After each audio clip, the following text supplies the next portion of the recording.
This is our new rack end protection kit for seismic foot plates. You can see we still use our typical design with our C channel rail, but we have in the front and back our 12-inch high seismic foot plate post protectors.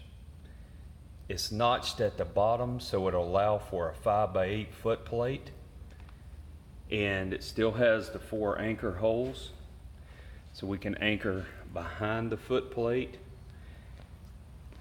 and actually out in front of the upright. This allows for that foot plate to rest underneath our post protector and still give you great rack end protection.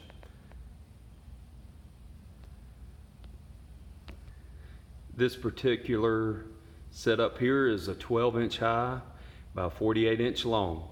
We have varying heights we can mount the rail to, and we can do any depth that you need.